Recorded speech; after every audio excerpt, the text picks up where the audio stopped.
covered on what we face when we deal with authorities and people in charge, and how to handle all that stuff a little bit. And now we want to focus on Satan and the world's goals. God has a plan for our lives. He says we are predestined to be conformed to the image of His Son. That's something when God saves us, He predetermines that He will transform us or conform us to the image of His Son. It's one of His goals. He has many goals in our lives. He wants to use us and stuff. But Satan and the world also have goals and something that they want to do to people.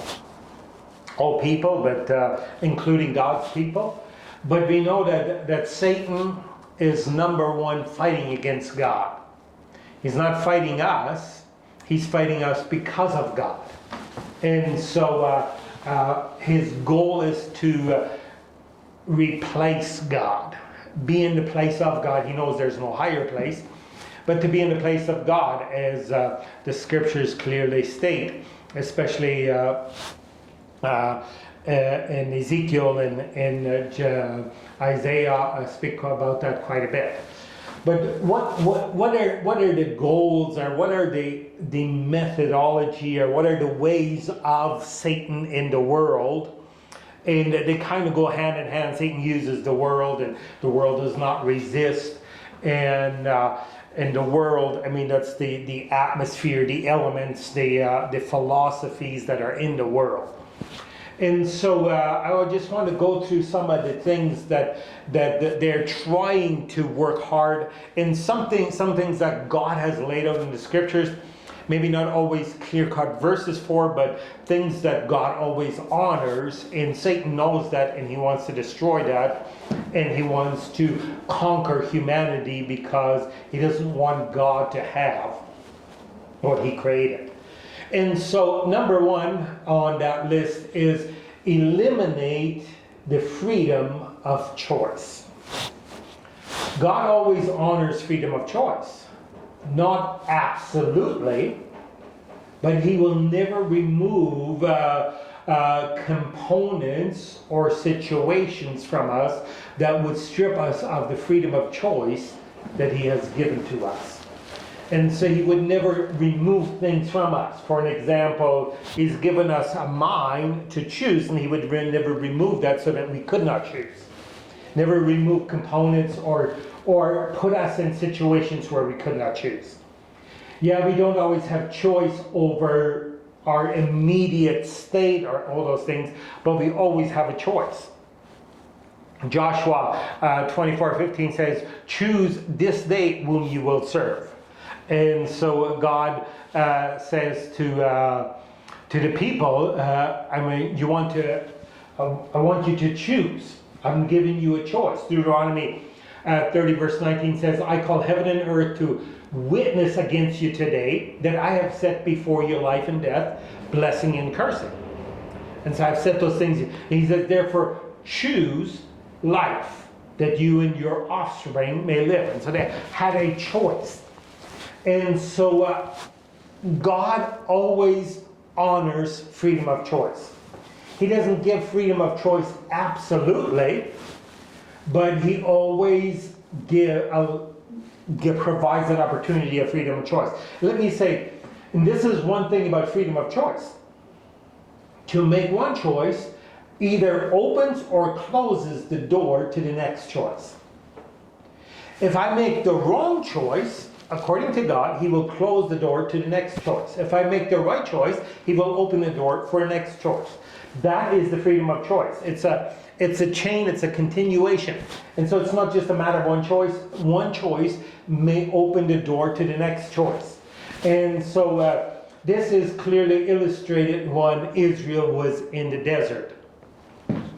In the wilderness, trying to get into the promised land. God, of course, didn't go into Egypt and say, "Let's go into the wilderness." He says, "I'm going to deliver you, and I have a land for you." He wanted to bring them. When they came to the border, they had sent in the witnesses, and God says, "It's time for you to go in." And the people said no. We are like there's giants in the land. We're like grasshoppers in their sight. I don't know if they asked them, but they said we're like grasshoppers in their sight, and they had all these reasoning, and they say no, we cannot go in. And so that was their choice, to go in or not to go in, and they did not go in. And after they had made their choice not to go in, then God said to them, okay, here are the consequences of your choice. And then they say, we change our mind, we will go in. And God says, no, you won't. That choice is not available because they made the wrong choice. That choice was not available. And they say, but we will. And he says, you will be stopped, you will be destroyed if you try. And they tried, and they got pushed back very quickly. Now, the consequences of that choice had to be channeled out. Then that choice was going to be available again. But presently, that choice was not available. That's why I said God's choice, the freedom of choice, is not absolute. It is, He gives us freedom of choice, and then He to more choices. Now, Satan wants to eliminate that freedom by getting us to make the wrong choice, by getting us to not recognize that choice in many, many different ways. He doesn't getting us to think that choice isn't ours, because many people are convinced that they don't have a choice. For an example, you say, are you a believer? Are you saved? Have you received the Lord? I leave that up to God. Well, God has placed that choice on us. He's provided salvation, but He says the choosing of it is up to us. We don't have it until we've chosen it. We must believe in Him and in how He has provided salvation through the person of Jesus Christ, implemented by the Holy Spirit, and it comes through repentance and belief in receiving the Lord into our life. But it's a choice that we have to make. We have to choose to repent. We have to choose to believe. We have to choose to receive. We have to choose to depend on Him. And so that those are choices, but those are choices that God will not make for us. Those are choices that we have to make. Now, we don't have absolute freedom of choice in that. Say, I'll do it tomorrow, or I'll do it 2 years from now. Or I want to do my own things first. No such choices I don't have. It says, no one can come to Christ except the Father draw him. When in Matthew chapter 16, when Jesus explained about the church and about Him building His church, He asked, who do you believe that I am? And then Peter says, you're the Christ, the Son of the living God. And He says, flesh and blood has not revealed that unto you, but my Father which is in heaven.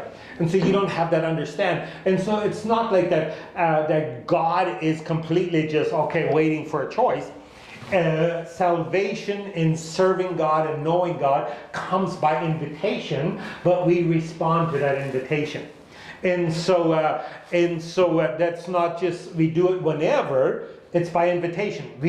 God invites us, God draws us, God sends convictions, and then we respond. We have a choice to respond to God drawing us, God working in us. And so we don't come to God whenever, however, and on our own timing, and I want to do my own thing. No, that's going against the choice. That choice is not just absolute. We can choose whenever, as some people would believe. That choice is given by God. It's an invitation to respond to. And so, but God never removes the freedom of choice until we have removed it. And Satan and the world cannot remove it from us, but they want to work people in such ways that those people will make choices or do things or ignore things that they will lose their freedom of choice, or Satan and the world want us to hand that choice to them. Constant pressure. We will choose. Government will make choices for you. The world will make choices for you. The general civilization will make choices for you. And these programs will make choices for you. We will choose what you can do, where you can go, what you can do, da da da da da da. And so always trying to remove or eliminate the choice that God has given us. But yet throughout the scriptures we see God has given us a choice. We must recognize that choice. We must recognize the importance of that choice and then make those choices. Now, how do they want to eliminate, how does Satan try to eliminate choice? They say God will never remove components from us that will take away our freedom of choice unless we have already given up that choice. But one of them is through medication. In Revelation 18:23, it talks about the whole world will be deceived through sorceries, or through sorcery. And that word sorcery is the word where we get our word pharmacy from. And so it says the whole world will be deceived through pharmacy, through pharmaceutical medication or pharmaceutical ways. I've often say when we deal with things in our life, whether in health issue or something in our life, we must deal with it in this order. We must deal with it spiritually first, naturally, and then pharmaceutically. And so, but the world has that completely the other way around. So sometimes I think there's a pharmaceutical medication that we can take that helps us. But number one, when something happens to me, I must check my spiritual condition. I can be very quick. God, am I okay? God, did I sin? God, why did this happen? Deal with the spiritual. Then naturally, our bodies are designed to recover, to resist, to fight diseases and sicknesses, to heal themselves. In fact, medication never heals the body.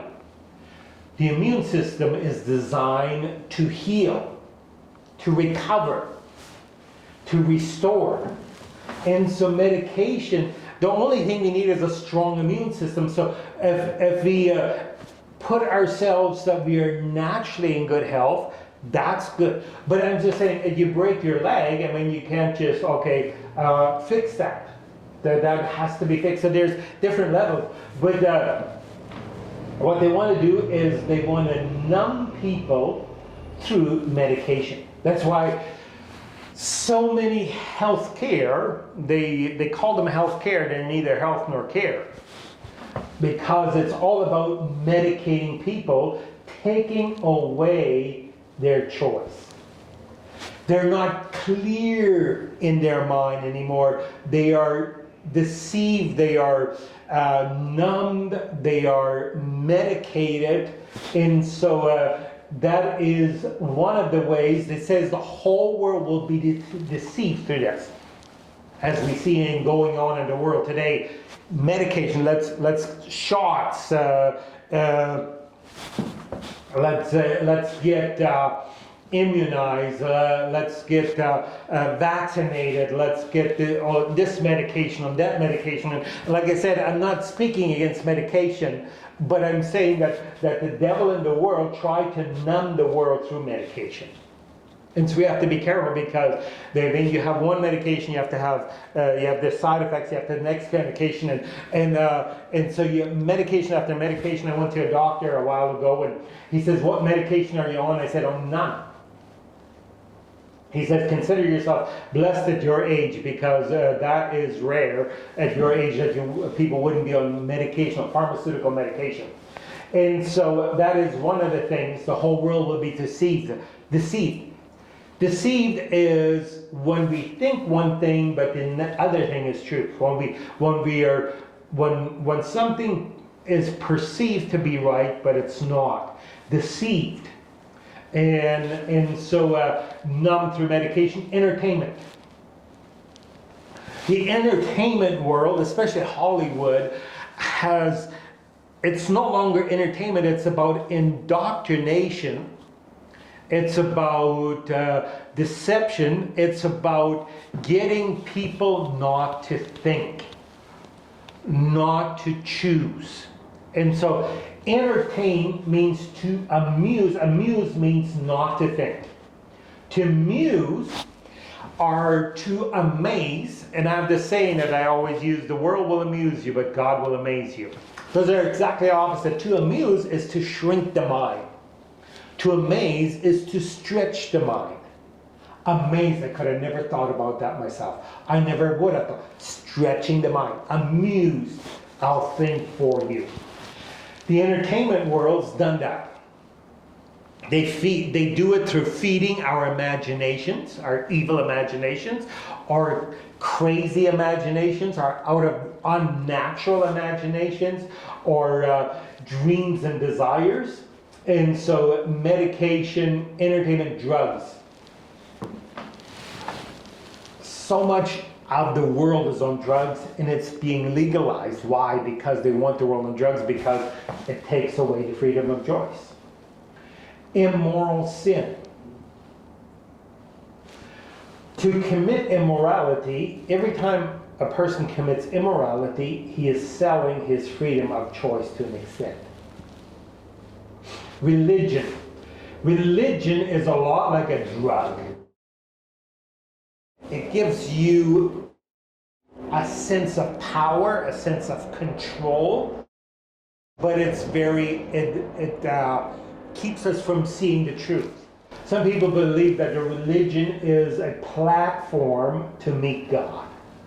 It's actually a replacement of the platforms to meet God. God has already given us conscience. God has already given us law. God has already given us nature. God has already given us truth. Those are platforms to meet God. Religion is a replacement of that. God never started a religion. People do, and they think, oh, I'm already a step towards God. I'm already somewhat into God's favor because of religion, but it's like a drug that deceives people, gets them hooked on this power or this control or this false hope. And so numbing the mind. God doesn't want us to be religious. God doesn't meet us on religious terms. God doesn't meet us on a religious platform. And read Colossians chapter number 2, God lays it out very clearly that these philosophies and worldly spirits and religious, man-made religion and all those things, they can do nothing for us. And so, but to steal our freedom of choice. And so God always honors freedom of choice. Satan wants to take away that freedom of choice. And so I think we understand that it's not absolute, but it's there, and it's always there. When we think about choices, we know that the devil wants to override or eliminate our freedom of choice, our ability to choose, and everything. A couple of questions that come up in my mind, because if the devil wants to do that, I'm always curious. What methodology does he use? What powers does he have? How much can he do? How do I defend against him? Obviously, through the Lord, resist the devil and he will flee from you.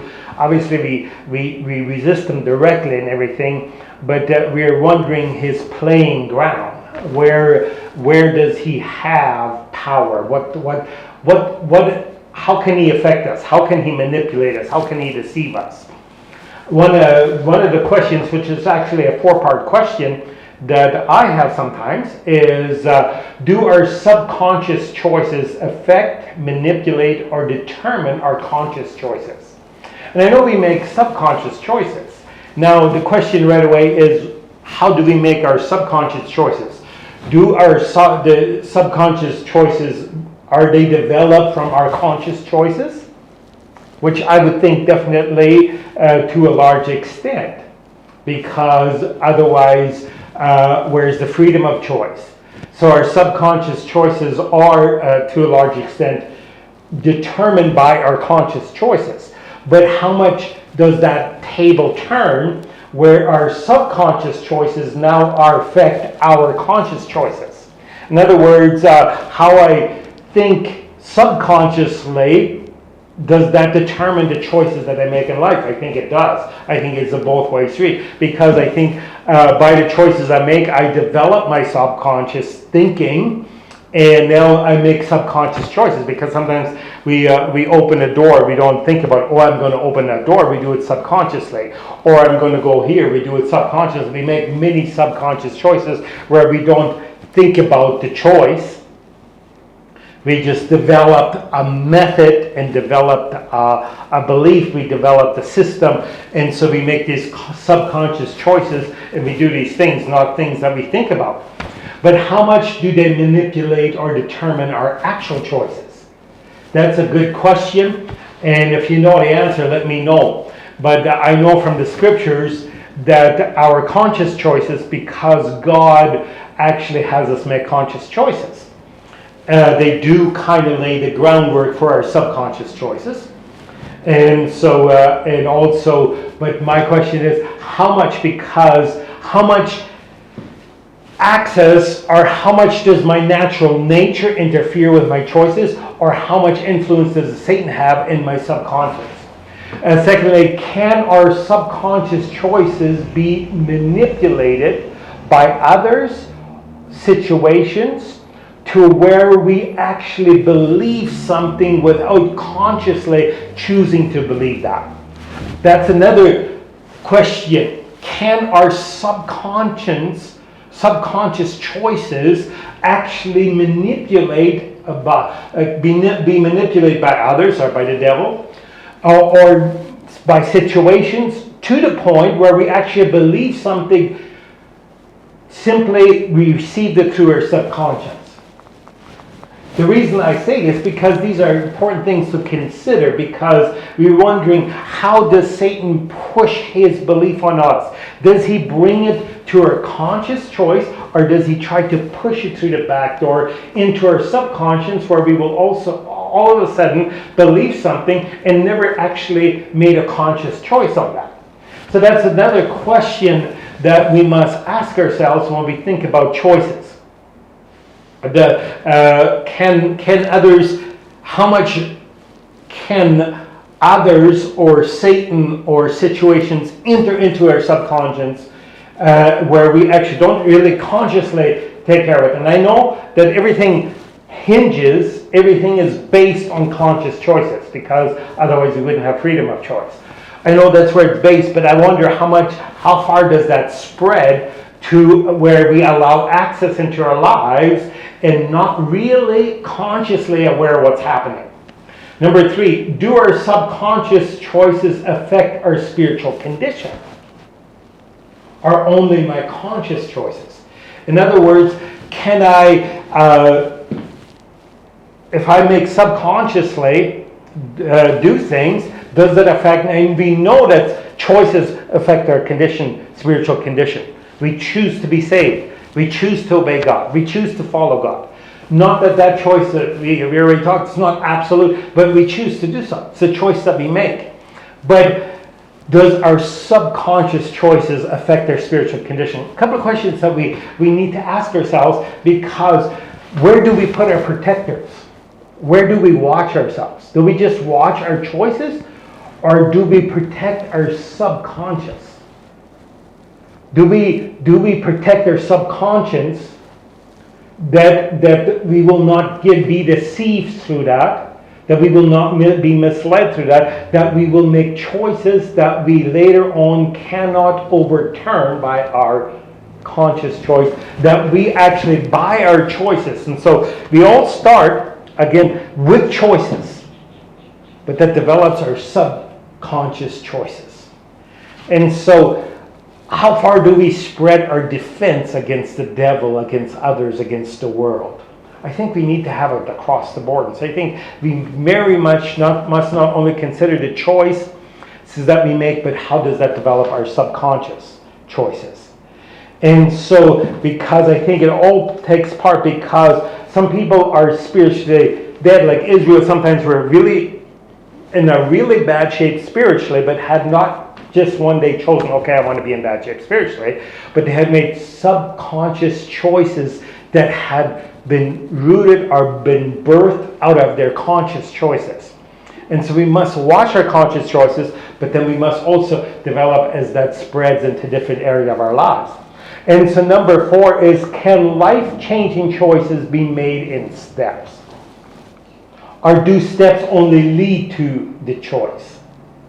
For an example, I come to my job one morning to tell my boss I quit. Did the things that happened during my time there already partially make that choice? I just completed the choice presently? Or did they only set the stage for the choice? You may say it makes no difference, but it does very much.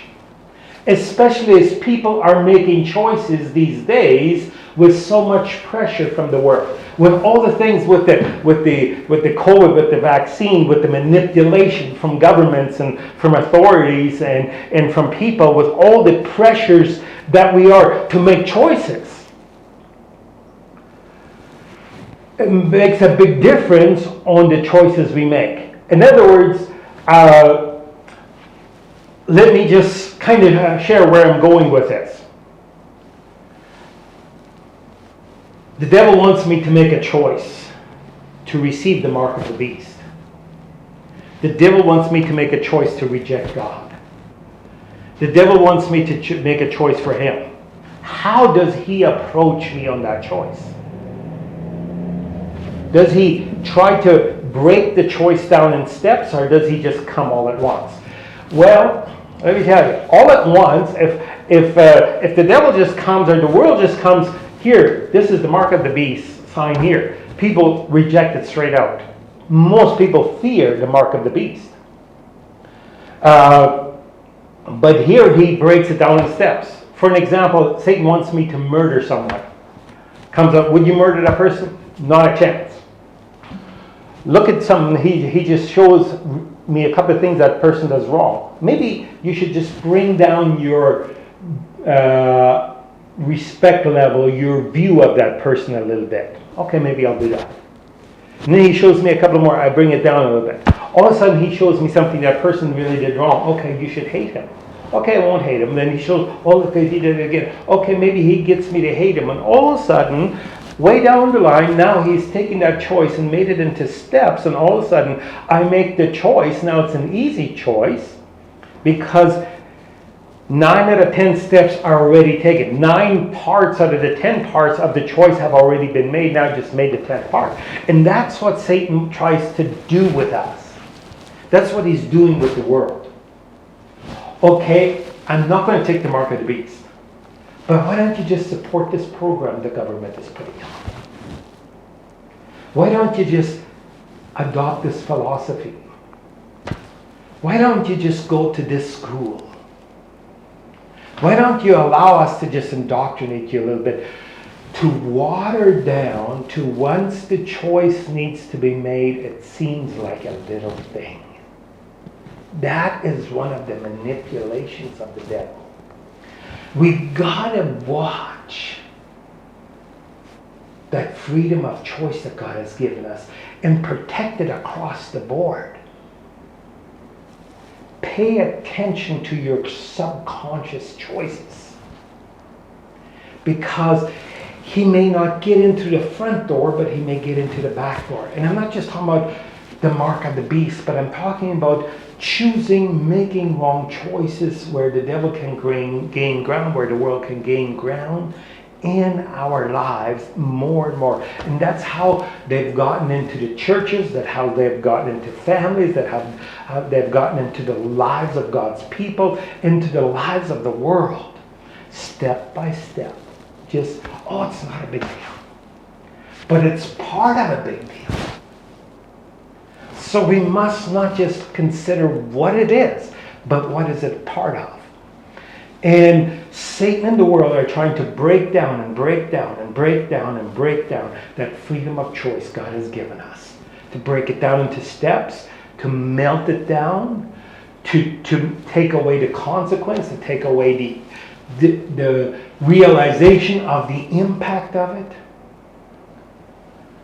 and to try to blend it into our subconscious. Make this choice because he knows if you make this choice, you will make other choices here subconsciously. If you go to Canada and you say something against the healthcare system, for 20 years I've been saying this. In Canada, not just in Canada, but in Canada, I said there's an idol behind our healthcare system. There's an idol behind the insurance companies. There's an idol behind many of the programs. There's an idol. It's idolatry. Some people, you say a word against Canadian healthcare system and then you've insulted their God because there's an idol behind there. And what he does is, look, what we do for you, now support this. Now all of a sudden, people make subconscious choices about these programs, about what the government is doing, about their family, what a family is, what the government is, what God is, what righteousness is, making subconscious choices. I hear it in the children, I hear it in people. They're making choices, not even thinking about what they're choosing, not even thinking about what they're saying, because they have accepted step by step, they have accepted something that leads to something horrible, a rejection of God, a rejection of righteousness, and Satan has blended it away. Be careful of the choices. We must be careful of the choices we make and how they blend into our lives.